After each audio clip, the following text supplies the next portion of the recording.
Hey guys, another quick video to cover a specific problem I've been having, and I'm assuming anybody in a van has this problem who does what I do and creates a partition, a pretty solid partition between the rear and the front of your van.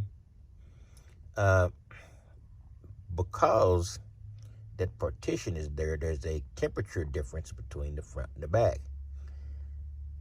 That's not good in a specific instance. For instance, it's already happened to me once, but it was just barely below freezing. But it's going to be considerably below freezing today. And the issue with propane is it will expel moisture when it burns, big time. And the seal between the back and the rear is such that it will make a temperature difference, but it won't prevent that moisture from getting through. So if it is freezing outside, I would be in the unfortunate position of needing to chip the inside of my windshield in order to see well enough to go to work or to go anywhere else. Since I realized later that it's going to be that cold today, I looked at the forecast, but I was assuming that it was going to be cold tomorrow. It's not. It's going to be cold tonight and below freezing. I think it might be in the 20s now. So what I'm doing is I've got the little heater, the Camco Wave 3 down there. I've turned it up full blast. And the fan here,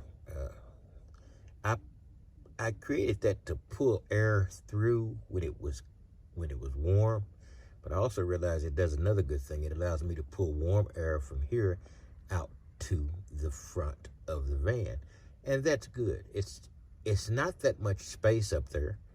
It's not a lot of volume, so I'm not wasting a lot of heat.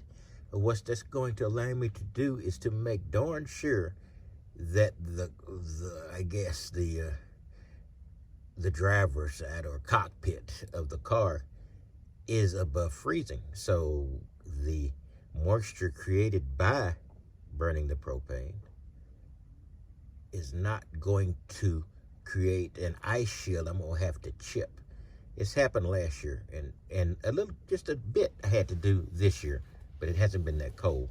But last year I had to chip ice before I went to work. That was a pain in the butt, and I decided I was not going to let that happen again. So of course I let it happen this year because I didn't think about the past, or I didn't think that night was going to be that cold.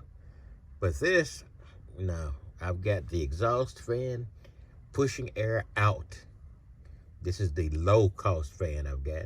It's not the max air I've got in the back up here. That's the one I use for the rear ventilation, etc. But this one will allow me to push the warm air out and prevent that from happening this time. So hopefully, if there is moisture, all I'm going to have to do is take the towels I keep up front for that particular purpose and wipe off the windshield enough for me to drive on to work without spending 5 or 10 minutes chipping ice off of the inside of my windshield. That was a nightmare. So I just want to give you a quick shout. So if you create these hard partitions, realize that sometime moisture will go through if you're using any propane type fan. Now I was intending to install a diesel heater, but man, I postponed it long enough that I've got to locate the parts and get it back together. So I'm still, I wouldn't say stuck with, but I still have the Camco heaters. I like these heaters, though I had some experience with the Wave 6 a while back. I think I talked about that on a previous video. But the Wave 3 is kicking butt. So I'm just doing a little, what's the term? Remediation to prevent the disaster of having a chip of ice off the front inside of the windshield. All right, I'll talk to you later, and you have a wonderful day. And I managed to move my fingers in there in front of this. I do like the camera on this Apple phone.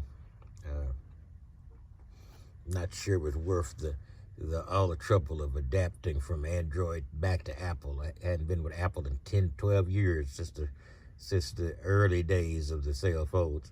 All right, I will talk to you later.